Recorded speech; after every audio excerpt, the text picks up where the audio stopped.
Welcome back to the Wise Power Retreat. This is day 2, and we're in conversation with Chameli Ardagh, the founder of Awakening Women. For Chameli, menopause was a falling apart, a dismantling of core identities which felt brutal in the moment. No stone was left unturned. And in her darkest moments, she had to face depression and suicidal despair and levels of anxiety she'd never experienced. But through it all, she has felt her hunger for herself, and we love how she described the new love she now feels for herself. She even had a honeymoon with herself at age 50, 3 weeks alone with the dolphins in Hawaii. Amazing. As she sits in the aftermath of a lot of things falling apart and coming to completion, whatever next step she's going to take, her joy and her peace will be at the center. In this conversation between Alexandra and Chameli, they spoke about how menopause cultivates deep self-compassion and has awakened a new capacity for inner mothering, which is radically changing Chameli's relationship to herself and to her work in the world. Chameli also spoke about the ancient myth of the goddess Inanna's journey into the underworld to meet her exiled sister, and how this myth helped Chameli to dismantle the identities which felt too small for her. They also discussed how we can speak about aging in a way that really includes all aspects, even the taboos, the regret, the bitterness, the grieving of that which is gone and will never come back, in a way to really honor the entirety of the menopause transition.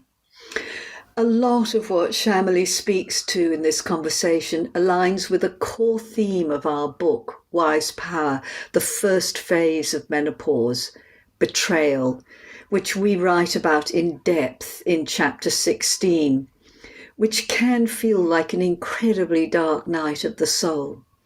So if you're feeling this or want to make sense of your experience of this, we invite you to join our Menopause the Great Awakener 6-week online course, which starts on November the 2nd. And you can find more at redschoolmenopause.com. Today, I'm talking to Chameli Ardagh. Chameli is the founder of Awakening Women and is a leading pioneer in women's spirituality. She has for more than 2 decades inspired thousands of women around the world with her breakthrough practices for living and embodying spiritual awakening. Rooted in earth-honoring, devotional women's spirituality and goddess-centered tantric yoga, she is especially appreciated for her love of mythology and storytelling as a key to spiritual awakening and embodiment. Chameli, welcome to our conversation. Before we came on, we were just remembering how we connected 3 years ago, before the pandemic, which was, and actually interestingly, what people often commented that the world was now going through a menopause experience with the pandemic. Anyway, you and I are 3 years on from that conversation, possibly a little wiser and smarter about postmenopause. That is the hope. That is the hope, that we're getting a little smarter and wiser. Anyway, actually, the other thing we were talking about is you were saying, just before we came on, how do you find the words to speak about menopause? And that is what we're going to do. Yeah, there's something so big and so speechless about it. And I'd love to begin, because you're essentially out the other side. What menopause, in a sense, revealed to you? What it awoke, actually, what it awoke in you.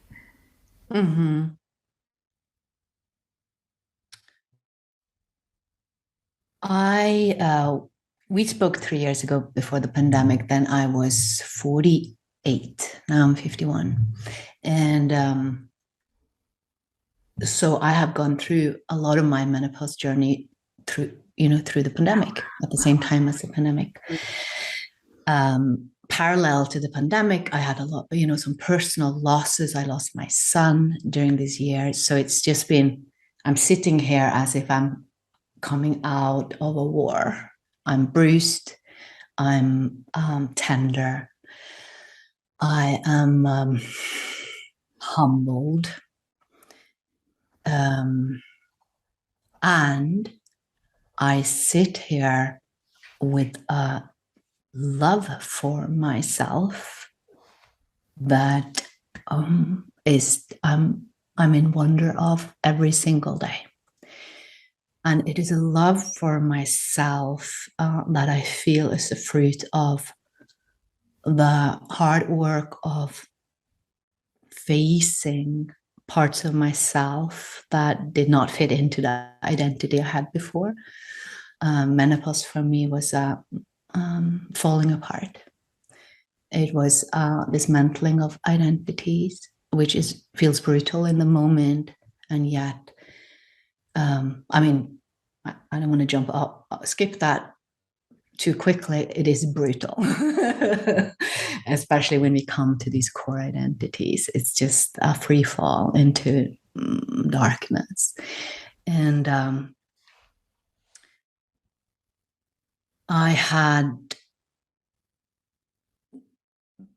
and in facing parts of myself in this way and embracing more and more of myself, some parts of myself that I left, when I was a toddler, all of a sudden come back online when I'm 50, which is an incredible experience of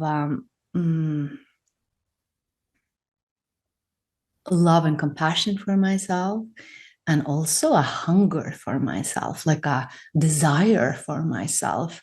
There's a sense like, I want to know this self. I want to be with this self. Like there's this tremendous need to be alone. It's just because I want so much of myself.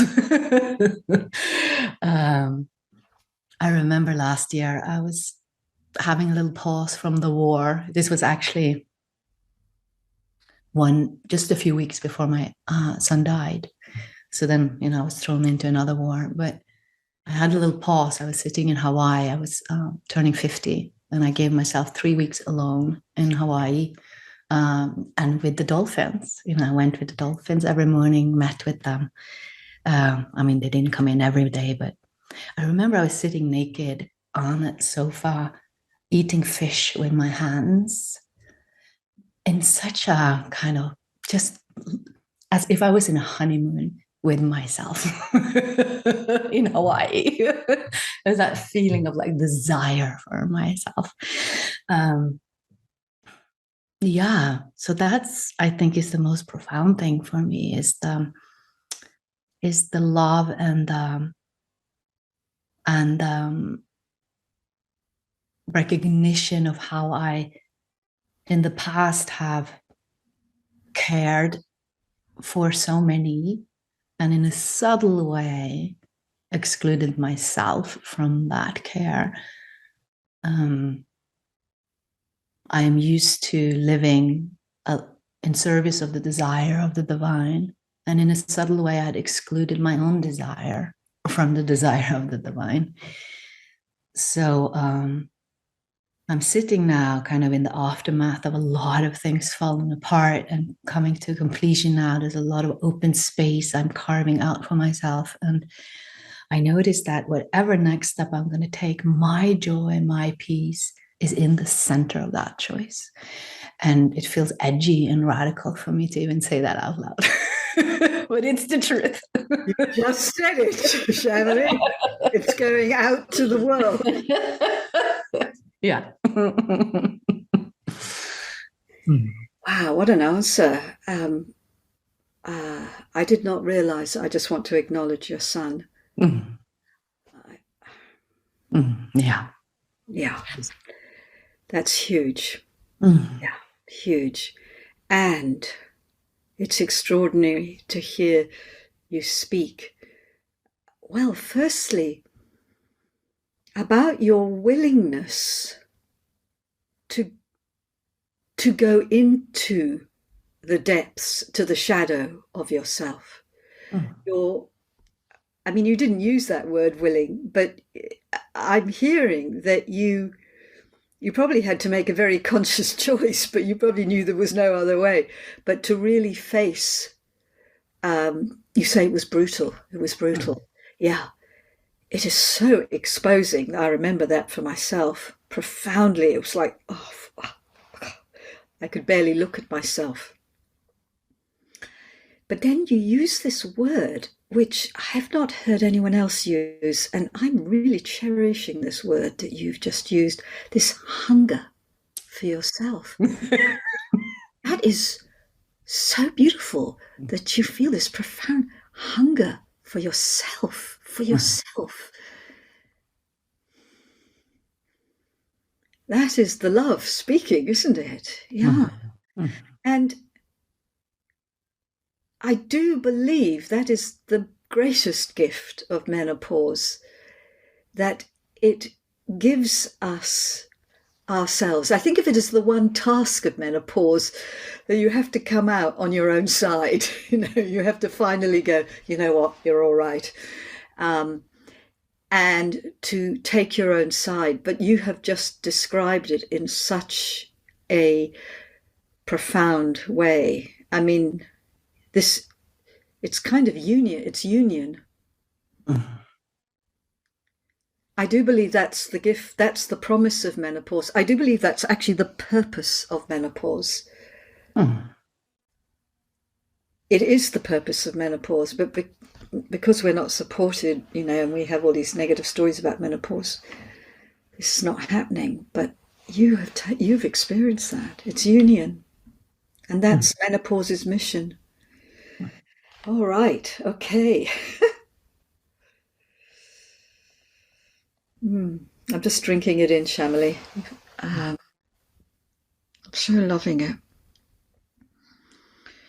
And yet, to get to that place, you've intimated that it was brutal. You had to face things. And I said, you must have had a willingness there, but I actually need to hear from you. How did you do it? There is this old Sumerian goddess, a myth about Inanna, the goddess. And Inanna, she is the queen of the heaven, and she's the queen of earth. And then she starts to feel a call from the deep. And she voluntarily embark on a journey down into the underworld, where she meets her sister, her dark sister that is exiled there. And I think I identify a lot with Inanna in the sense that I have devoted my life to spiritual practice that has a lot to do with facing the underworld and shadow integration. And I even call myself a devotee of the dark goddess in the sense of her gift of liberation, in the sense that we don't have to get stuck in that tremendous effort of pushing parts of ourselves away. And she dismantled that which patterns and structures that are identities that are no longer true, are too small for us as we grow. Yes. And so I've been identified with that. So I've felt familiar in the dark. I felt familiar with shadow work, but I feel that all of these years has been preparing me for this journey that I've been now in. And there was absolutely a willingness and a choice in that I have signed up for the truth. I want the real deal. If there are structures and patterns that was created very early in my life that makes me leave myself, that makes me live in a strategic reality in order to kind of try to get love and all of these ways that I learned to survive, I, you know, even if that identity is successful, I don't want it. Like, it's my greatest nightmare is to die, kind of blind to some of these identities, in the sense that I miss I miss the self that is bigger than these identities, and that's where my hunger is for. It's for myself, and so there was a yes and a willingness and a choice in that, but then the ball started to roll, and there is a part of the myth where Inanna, she goes through the gates down into the underworld. She sacrificed her crown, her identity as a queen. I sacrifice her bracelet, her identities. She sacrificed eventually everything that she has identified with. So she sees herself beyond her roles, her masks, her identities, like we do in menopause, where we it's a profound shift of identity, because literally your physical vehicle is changing so much. Changing, yes, how you look. And your position in society, and how people see you, and everything changes. And so Inanna goes through all of that, but then it comes to a point in the myth, which I now have a more intimate experience of. This point of the myth is where she's naked, she's bowed down, she comes to the Dark Mother, and it's almost like she wants to tell the Dark Sister, like, oh, I've sacrificed everything, now I'm going to get my reward. But the Dark Sister kills her and hangs her on a hook, and she rots for 3 days. And in that phase there, that's the same phase where the larva is, the larva in the cocoon becomes a mush. Mush, I know. It's not larva, it's not butterfly. Exactly. That phase there is the most terrifying phase I've been through, because in that phase, I could not function. No. I had so much doubt if this was even healthy. Like my framework of, oh, this is a spiritual transformation process was gone. Like I couldn't. No, everything goes. Yeah, everything goes. All the signposts goes. Everything. I was blessed with having a guide, a mentor who held space for me. When I was there, she had trusted me. She just kept, and she didn't save me. She just that is the punchline. Yeah. Yes, that is the punchline. Yes. So she kept saying, "Yeah, this is the pain. This is how it is." And there, I had to face depression, suicidal despair, anxiety that I had never experienced before, I thought. But all of this were frozen pain that I felt as a child. And those parts had been exiled and rejected, even in name of spirituality. And when I then was thrown into it, the result of it is that, these parts of me were finally seen. Yeah, there's a part when I was a child, I was suicidal. That's how much pain I was in. I was, had severe childhood trauma in my family dynamic. And I had found spiritual practice so early in my life. So I without knowing it, left those parts behind. And in the menopause, like no stone was left unturned.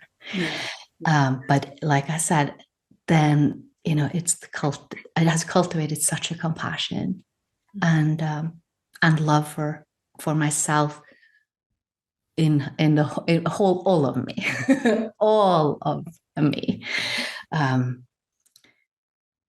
So that's where was the process. And my mentor was just told, this is how it feels. This is how it feels. So many patterns that I've been caught in that I called myself, all of a sudden was visible to me, that they didn't get the result that I wanted. They just led me out of myself. So humbling.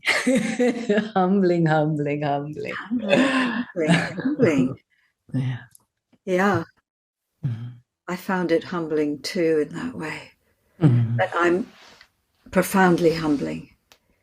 I just want to say thank you for sharing so intimately Mhm. about yourself, because it's so valuable for people to hear the depths of where we might have to go, Mhm.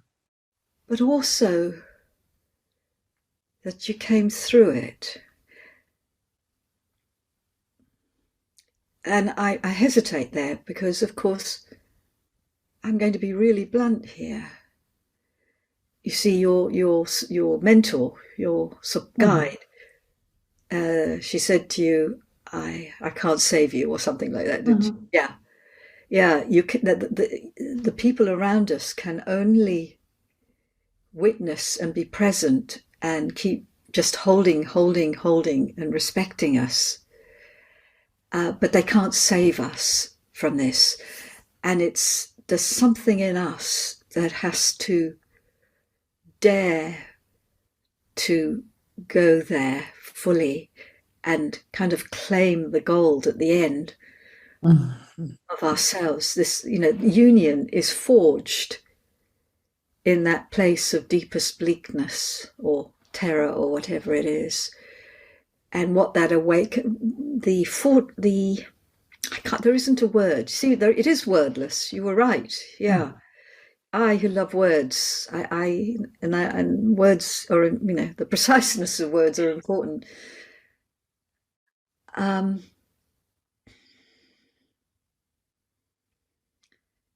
there is something so unfathomable, sort of unknown about what happens, and so private and unique to each person about what happens in that mush stage, hanging on the Mhm. hook stage. Mhm. Uh, and, we write about this, obviously, in our book, Wise Power, and sort of give indications. But there's something about the power of just daring to meet what's there that I believe can turn things round. But it takes support. It takes being resourced. And it takes time. Yeah. And also just some I noticed even in my community, which is of conscious women, very aware of the different phases of um, the women's path and life and embodiment, and yet I found it even there are some taboos around aging. Like there's a lot of like, oh, 50 and fabulous, or it's like this kind of, and it didn't, all of that kind of, no, you're not old, or no, or you used to look so young, like all of it didn't fit my experience. I wanted to speak about the bitterness, the regret, the Oh, my goodness. I wanted to speak about just like it's literally, when it's like you come over a peak, and then your body begins to change in a different, it will never go back in a certain way. Like in your 30s, 40s, like yes, you sometimes feel old or whatever and wrinkles come, but it's a completely different embodiment than after a certain peak. And of course that happens with different age, but it was like, how can we speak about that that includes all of it, also the grieving that which will never come back, um, the reckon with, oh, this part of my life, yeah, this was my that phase with the childbearing years, the family, it's a certain kind of phase of our life, and of course many do a lot of things in the next years, but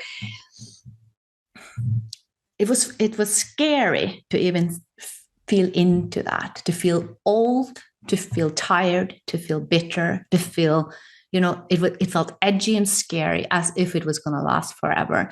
And that I feel is so important for us to include in this process, because when I look at you, I look at so many of my sister that has gone through, that is, some years past menopause. There's such a vitality. So there is a vitality on the other side, but you don't have to skip to it. Like there are also gold in these layers that will come up in our awareness, where we feel, and fear of aging, fear of being alone, fear of not being attractive, never again finding a partner, or, it's all of these things. You have to wrestle with all those things. I'm so glad you mentioned things like bitterness and regret, and I want to I'm like the messenger from the dark today. It's gonna be horrible. But actually, we talk about them. We talk about the four horses of the apocalypse: bitterness, resentment, cynicism, and regret. I can't remember what they are now. I only wrote about it, but I can't remember what I said. But it's incredible. They are there, and I'm going, bloody piss off, will you? It's like, but you have to encounter all these kind of archetypes with getting older.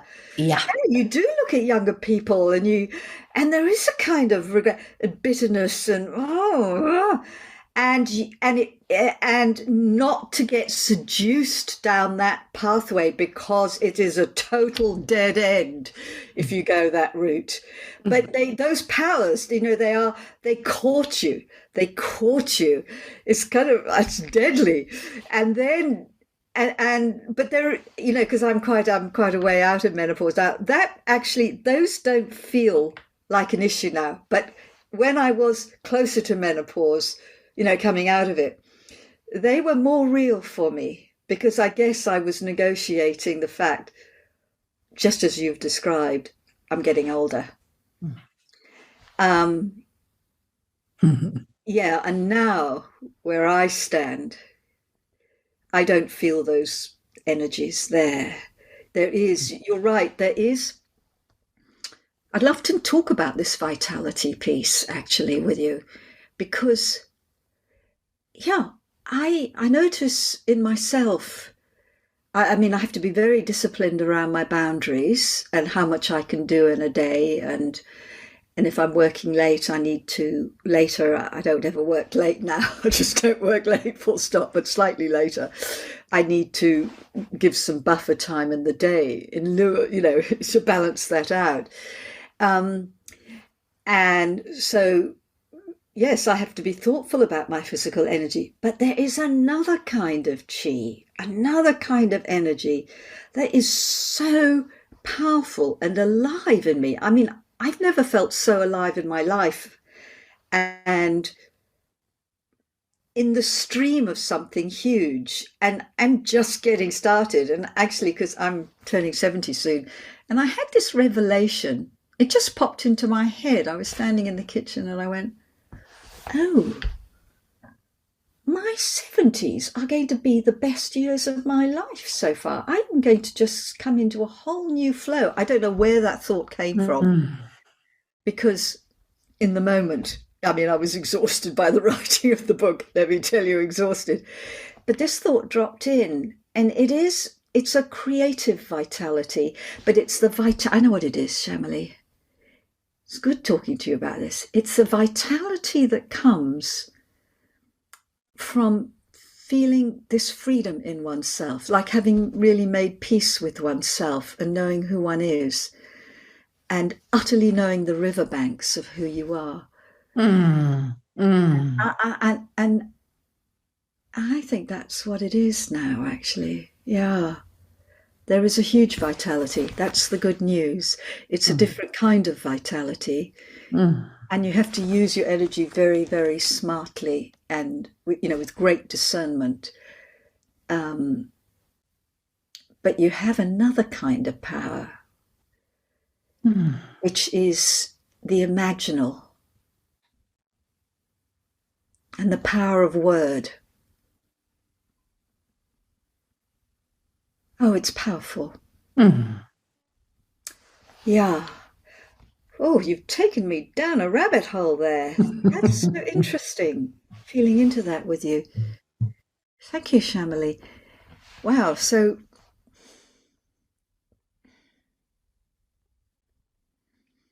I would like to speak to something yeah. where I am right now. Yes. Is a phase that where I am coming out of the descent. There is a sense of like already in the spring, I started to see colors again. I started to feel a kind of a peace in my nervous system started to regulate again. And it was like, wow, am I on the other side now? Am I, and then I've been taking my time. I have been doing rituals. I have had strong need for rituals. We did a very strong ritual this summer in the circle, which was singing the bones, just being in the ashes, and then kind of singing the bones together again. And we were doing fire rituals and like just to rise from the ashes kind of rituals, which was important for me. And now I notice I feel a longing for a ritual of me to step into this new sovereignty. There's this sense of, oh, there's no authority telling me what to do. Yes. There's a sense of like, oh my goodness, I have no one to blame anymore. Yes. I can't do that because I was just like, oh, it's only me. And then, but this phase is also interesting to me because I notice this freedom is there and the momentum of some old patternings is still there too. So there's a sense of and a kind of some stickiness around identification and also other people's expectations of me. And I'm in the middle of that landscape right now. And it's kind of requires of me again self-compassion and tolerate myself that I'm not like, oh, I'm sovereign and free and I'm empowered. No, I'm in this kind of place where I can smell it. I can taste it. I can see it. I can feel it. Like when you speak, it's like, oh, yeah, it's there. And I'm not jumping in or I'm not fully stepping in yet because it's not, there's another process going on here now where the momentum of some old is still, it's coming to us slower and slower. It's slowing down, dismantling. Yeah, it's an in-between space for me still. It's really good what you're saying, because the more the further I get out of menopause and look back, I realize that it really takes time. No, so menopause rewires you. It rewires you for this. For this huge more expanded consciousness. It's a spiritual awakening. It rewires you to be able to hold this. But as you come out of menopause, you've actually got to learn to live. You've got to grow into that wiring. Yeah. And it's now on reflection, I look back and go, oh yeah, I think I might be nailing it now, but you know what I mean? Nailing it a bit more than before. But I'm sort of getting it now that menopause set me up for something. But I was just taking baby steps back then in this something that it set me up for. Mm-hmm. And it takes time, and it's so interesting to hear how you are expecting. So you get the sovereignty there, and actually it's really wonderful, I think, at this point to have some kind of ritual to announce something, because you can't go back. By the way, you can't slip back. I'm just saying, the good news is, don't worry, you can't slip back. even as the old things might niggle, and actually there is no going back. And I love this line about you said about, oh, you can't blame anyone now. It's so graphic to me today. I suddenly, something's happened, I want to get kind of, and then I go, no, you can't. It's instant almost. I go, no, sorry, Pope, you can't do that. No.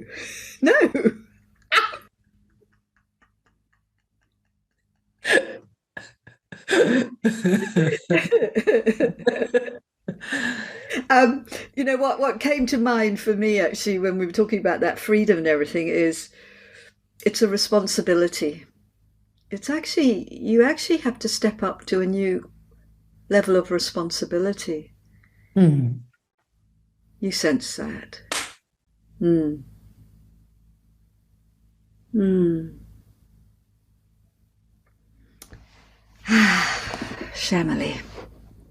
This is mind blowing. This conversation with you is mind blowing. Let us just see. This I just want to keep talking with you on this.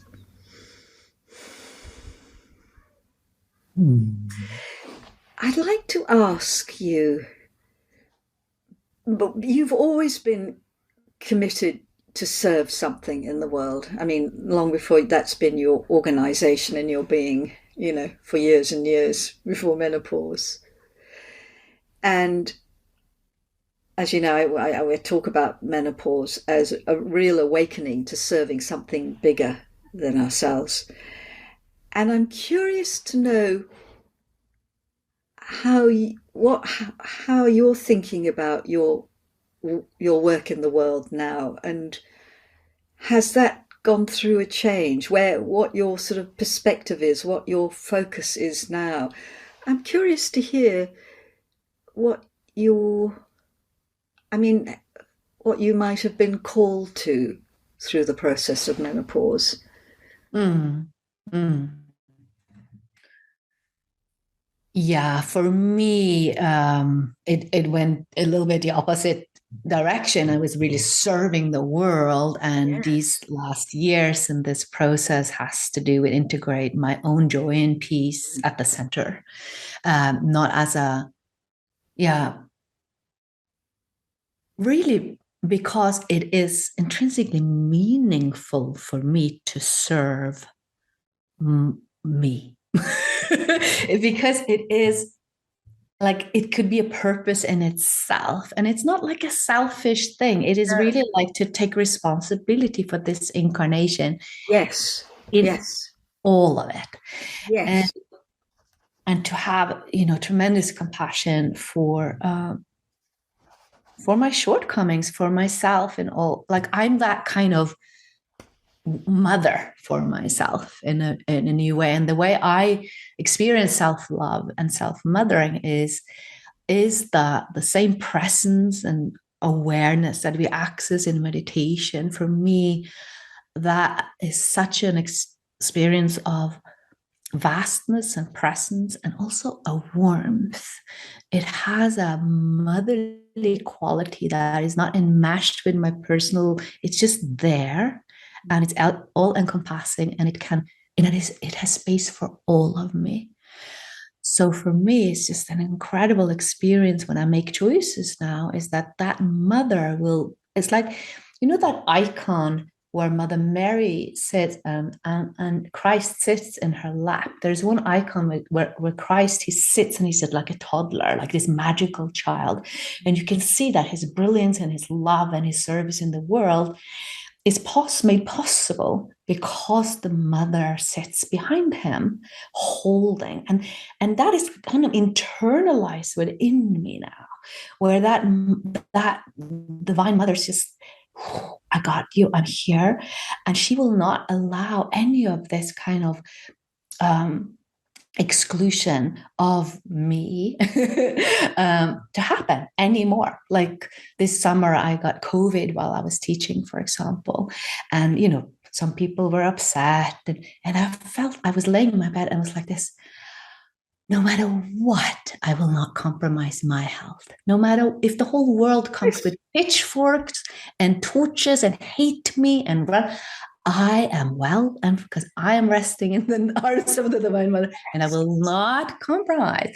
So it's that sense as a new place of leading, which of course modeling for, that's all the other women can also do that. Of course, it's a, you know, it's a good modeling. And like just yesterday, I told my community, we were sharing a little bit about our plans, And I was speaking about this, that for me, my joy has to be in the center of the decision. And there was so much energy and tears and that came through me by sharing it, because it was tender and vulnerable, but it liberated so much vitality in me to strip down, because that's really what matters to me. And it isn't that I'm not going to do my work, because that is a natural, that is my life path this lifetime. I notice there is a curiosity of the subtler realm more. I'm doing a lot more of my work in the subtler realm. Doesn't have to be visible. I'm doing a lot of healing work with my ancestral mother lineage, which is it's my life purpose, but nobody knows about it. And it's between me and the universe. Yeah. I know that is part of the purpose why I'm here, to do that work. I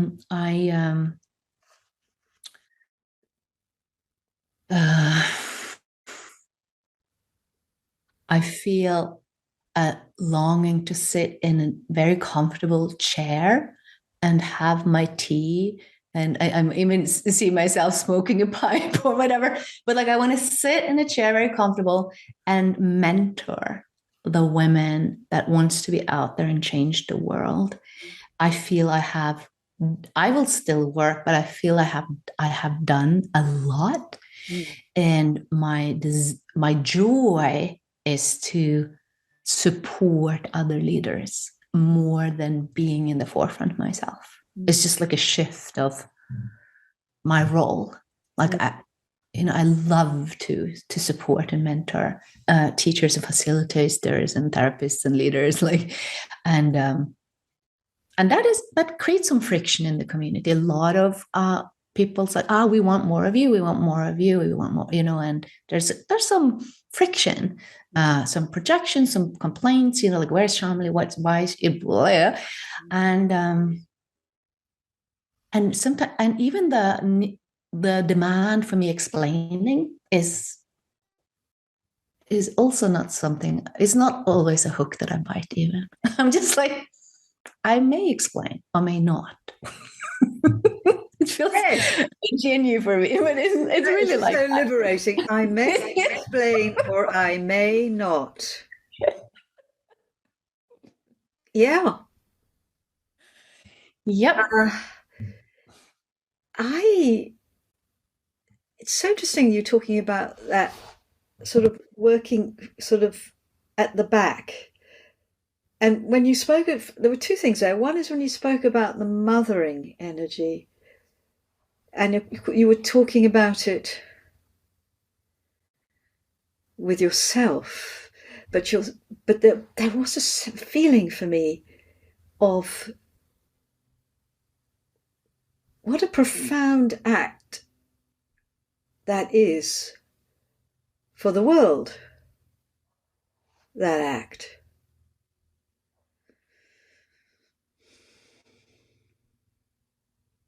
And that choice to position yourself, to take care of yourself,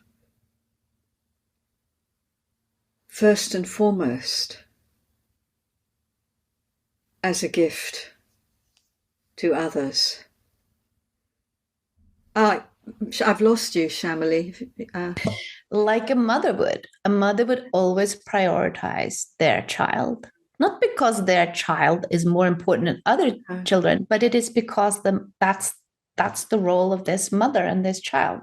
And it's the same here. Like, that self-mothering will prioritize me first. And that also, you spoke about the subtle, because I totally agree with you. I freaking, that's where the power lies for me. It's so powerful, that subtle level. And it, as my physical energy is not so vital anymore, it's like, I spoke about these other powers, like the imaginal power, the power of word. It is this energetic, these subtle energetic powers that I rely on or work with now that is amplified. That is amplified. That feels to me so obvious now, and such a powerful place to work. Yeah. Wow, Chameli. Okay. And one more thing that I want to say, it's also fruit in terms of my work, is that I'm much more humble and compassionate what people are going through. I recognize, in myself in my 40s, an arrogance or ignorance.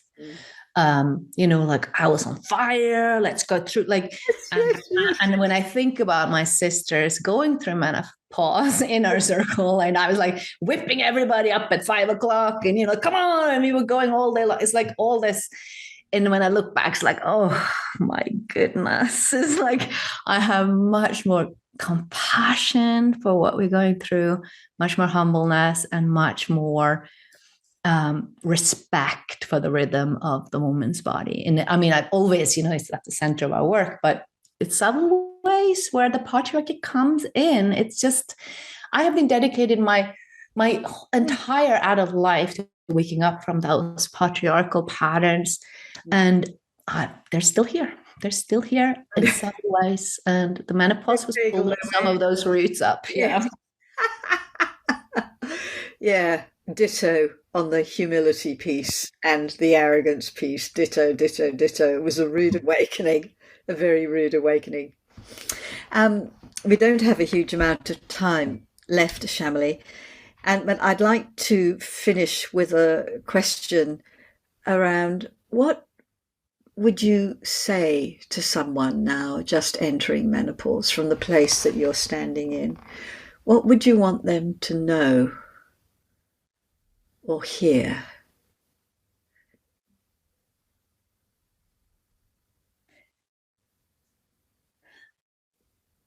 First of all, of course, every menopause journey is different and unique. It is important. I have met with so many who have,